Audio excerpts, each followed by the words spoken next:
Le top 3 des souris gaming testés par Swima. Alors Swima, c'est un créateur de contenu célèbre sur Fortnite. Il s'est mis récemment à la review de Périphérique Gaming. On m'a demandé d'analyser son top et je vais donc donner mon avis perso. Voici mon top 3 souris gamer en 2026 en prenant uniquement en compte les souris que j'ai déjà eu entre les mains et que j'ai pu tester. Allez, on y va. En numéro 3, la Bismouse 8K.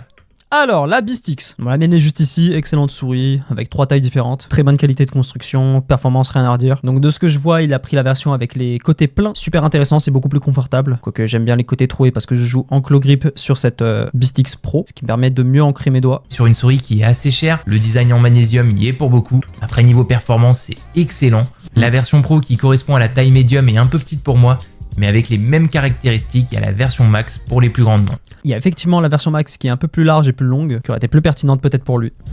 En numéro 2, la XM2 4KV2 de chez Endgame. XM2W4KV2, ouais, très bon choix, qui va être plus intéressante pour lui, c'est une souris pour les mains larges. Donc de ce que j'ai vu, c'est un Carpal Claw qu'il utilise. Une souris qui va être plus intéressante pour lui grâce à sa bosse large, ce qui va être plus confortable. Un peu moins cher que la Bismouse, mais en termes de performance, je la trouve vraiment dingue. Absolument, il y a un petit truc à savoir aussi sur la XM2W4KV2, avec toutes les souris récentes de chez Endgame Gear.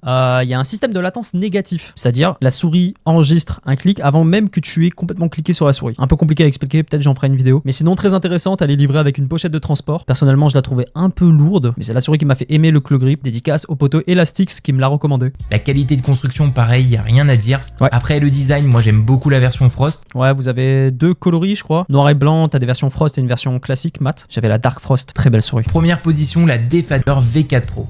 La dernière de chez Razer. En termes de capteur, performance pure, on a encore une amélioration par rapport à la version précédente. Effectivement, on est sur une version plus légère. On a enfin l'implémentation d'un encodeur molette optique, ce qui va nous éviter les problèmes de quand tu scrolles vers le bas, au bout de quelques mois, elle va scroller vers le haut ou alors elle va pas scroller. Il y a de meilleures performances aussi, je crois que c'est le 45K. Je pense un peu exactement du nom du capteur, mais on est sur une souris plus performante, plus légère. Très belle amélioration chez Razer. Mais on a aussi la molette et le bouton de molette qui ont été changés. Là, on a quelque chose de beaucoup plus tactile.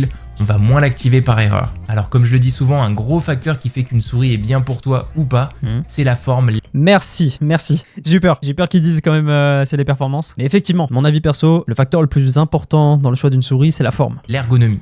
Mais ça, c'est en fonction de ta main. Moi, j'adore la Defader parce que j'ai plutôt une grande main et l'ergonomie est parfaite pour moi.